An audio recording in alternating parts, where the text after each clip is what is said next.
यीशु मसीह के मीठे और मधुर नाम में आप सभी को मेरा हृदय से अभिनंदन। मैं सेवक कमोल विलियम आज के दिन फिर परमेश्वर के वचन से आपको उत्साहित करना चाहता हूँ। आज के दिन में आपको ये बताना चाहता हूँ, अक्सर कई बार हमारे जीवन में हमें ऐसा प्रतीत होता है कि हम कैद और सीमित दायरे के जीवन को व्यतीत कर रहे हैं, और ये कैद और ये सीमित दायरा हमें गुलामी को दर्शा रहा होता है। लेकिन आज मैं आपको बताना चाहता हूँ, ये कैद या ये सीमित घेरा गुलामी को नहीं परन हमारी सुरक्षा को दर्शा रहा है। जब आप और मुझे ऐसा प्रतीत हो रहा है कि हम कैद में हैं और ये हमारी गुलामी है, तो परमेश्वर का वचन आज हमें ये बताना चाहता है कि वो कैद नहीं, वो आपकी और मेरी सुरक्षा है। जी हाँ, परमेश्वर का वचन भजन संहिता उसका 139वां अध्याय उसकी 5वीं आयत में हमें इस प्रकार से बताता है, तूने मुझे आगे पीछे घेर रखा है और अपना हाथ मुझ पर रखे रहता है।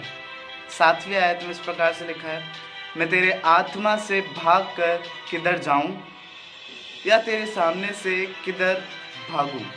8वीं आयत, यदि मैं आकाश पर चढ़ूं तो तू वहाँ है, यदि मैं अपना बिछोना अधलोक में बिछाऊं तो वहाँ भी तू है। जी हाँ, यहाँ पर भजन का लेखक अपने आप को परमेश्वर की आत्मा के घेरे में यहाँ महसूस कर पा रहा है। और मैं आपको बताना चाहता हूँ, ये परमेश्वर की आत्मा का घेरा सुरक्षा का घेरा है, ना कि गुलामी का।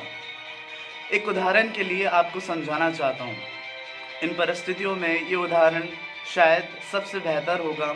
जैसा कि आप सब जानते हैं, पूरे विश्व भर में इस समय कोरोना वायरस फैल चुका है, और इस समय सरकार ने इस संकट को देखते हुए आपको और मुझे लॉकडाउन अर्थात घर में रहने की सलाह और निर्देश दिया है। ऐसी स्थिति में आपको और मुझे ये लॉकडाउन कैद लगेगा, लेकिन आपको बताना चाहता हूँ, आप और मैं इसे अच्छी रीति से जानते हैं कि ये कैद नहीं परंतु हमारी सुरक्षा है। उसी प्रकार परमेश्वर भी आपके और मेरे जीवन में कई बार ऐसी परिस्थितियों को लेकर आता है, लेकिन वो आपकी और मेरी सुरक्षा की ही होती है। परमेश्वर का वचन जब हम भजन संहिता 91 में उसका 4था आयत पढ़ते हैं तो वहाँ इस प्रकार से लिखा है, वह तुझे अपने पंखों की आड़ में ले लेगा और तू उसके परों के नीचे शरण पाएगा। उसकी सच्चाई तेरे लिए ढाल और झिलम ठहरेगी। जी हाँ, परमेश्वर का वचन बताता है वो अपने पंखों की आड़ में आपको और मुझे ले लेगा जब संकट आपके और मेरे जीवन में आएगा। ठीक उसी प्रकार जिस प्रकार एक पक्षी जब आकाश में संकट को देखता है तो अपने बच्चों को अपने पंखों के तले ले लेता है, और वो जो घेरा, वो जो कैद बच्चों को उस समय लग रहा है, वो असल में उनके गुलामी नहीं परंतु उनकी सुरक्षा का घेरा है। जी हाँ, परमेश्वर का वचन हम देखते हैं भजन संहिता 91 में उसकी 10वीं आयत में इस प्रकार से लिखा है, इसलिए कोई विपत्ति तुझ पर ना पड़ेगी, ना कोई दुख तेरे डेरे के निकट आएगा, क्योंकि 11वीं आयत में, क्योंकि वह अपने दूतों को तेरे निमित्त आज्ञा देगा कि जहाँ कहीं तू जाए वे तेरी रक्षा करे। जी हाँ, आज आप और मैं जिसे कैद या सीमित घेरे को गुलामी समझ रहे हैं या उसे हम दासत्व समझ रहे हैं, लेकिन मैं आज आपको बताना चाहता हूँ वो आपकी और मेरी सुरक्षा है, वो आपकी और मेरी सिक्योरिटी है। परमेश्वर का वचन जब हम भजन संहिता 32वां अध्याय उसकी 7वीं आयत में पढ़ते तो वहाँ इस प्रकार से लिखा है, तू मेरे छिपने का स्थान है, जो संकट से मेरी रक्षा करेगा, तू मुझे चारों ओर से छुटकारे के गीतों से घेर लेगा। जी हाँ, परमेश्वर का वचन बताता है परमेश्वर आपको और मुझे घेर लेता है। आज आपके जीवन में अगर आपको ऐसा लग रहा है कि आपकी परिस्थिति घिरी हुई है, आपकी परिस्थिति आपके सीमित दायरों के अंदर है, या आप किसी घेरे में या आप किसी कैद में अपने जीवन को महसूस कर रहे हैं, मैं आपको बताना चाहता हूँ ये आपकी और मेरी सुरक्षा के लिए है। इसलिए आज मैं आपको बताना चाहता हूँ, जब भारत सरकार हमें लॉकडाउन के निर्देशों की पालना करने के लिए सलाह देती है, आपका और मेरा कर्तव्य बनता है कि हम उनकी पालना करें और सरकार के नियमों को हम माने भी। परमेश्वर का वचन हम देखते हैं, परमेश्वर हमें बताता है कि परमेश्वर ये जो घेरा है परमेश्वर ने जो आपको और मुझे घेरा है वो आपकी और मेरी सुरक्षा के लिए। एग्जाम्पल के लिए, उदाहरण के लिए मैं आपको बताना चाहता हूँ।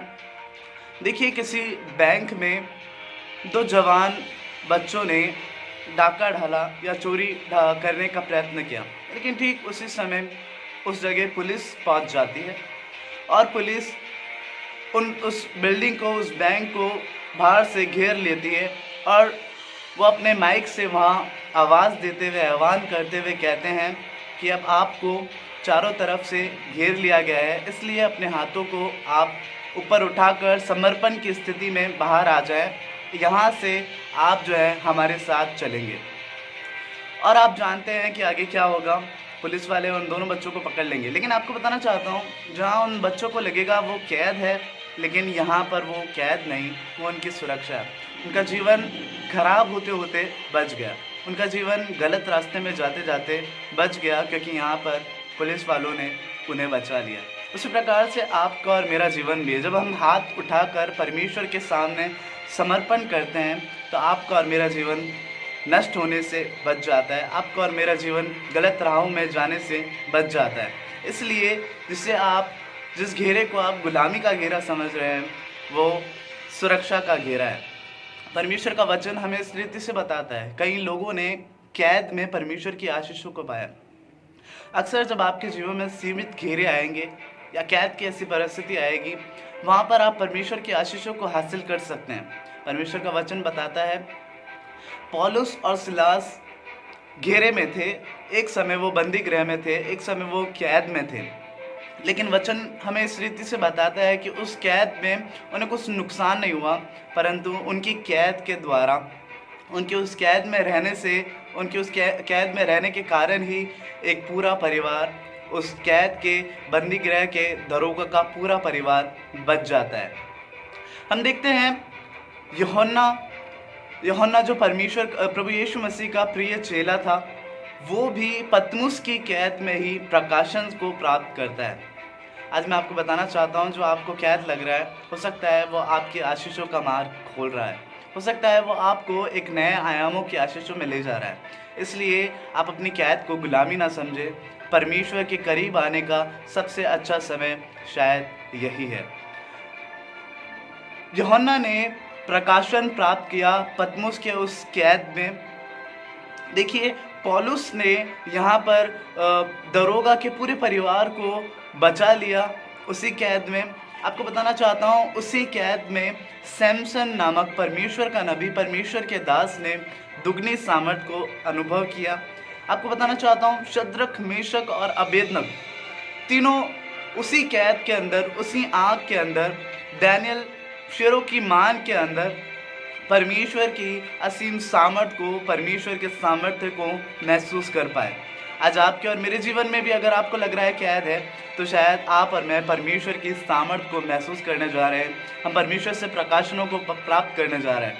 ये समय है इस कैद को परमेश्वर के करीब आने का समय माने, परमेश्वर के करीब आएँ, परमेश्वर से प्रार्थना करें। जिस प्रकार से यूहन्ना ने प्रकाशन को प्राप्त किया, आप और मैं भी आज प्रकाशन प्राप्त करने जा रहे हैं। मैं आपको बताना चाहता हूँ, बंदी गृह की हालत में ही, बंदी होने की हालत में ही प्रभु यीशु मसीह ने आपको और मुझे हमारे पापों से छुटकारा दिया है। यीशु मसीह क्रूस पर बंदी बने और आपको और मुझे आज़ाद किया। आज बंदी गृह की परिस्थितियाँ कई बार आपके और मेरे जीवन में आशीषों को ले आती हैं। यूसुफ के विषय में आपको बताना चाहता हूँ, यूसुफ बंदी गृह में गया, लेकिन वचन बताता है वहाँ भी परमेश्वर उसके साथ था, परमेश्वर उससे बात करता था। आज आपके जीवन में भी इन परिस्थितियों में परमेश्वर आपसे बात कर सकता है, इसलिए परमेश्वर के हाथों में अपने जीवन को सौंप दें और विश्वास रखें परमेश्वर पे। मैं आशा करता हूँ इन वचनों के द्वारा परमेश्वर ने आपको आशीष दी होगी। परमेश्वर आप सबको सुरक्षा के घेरे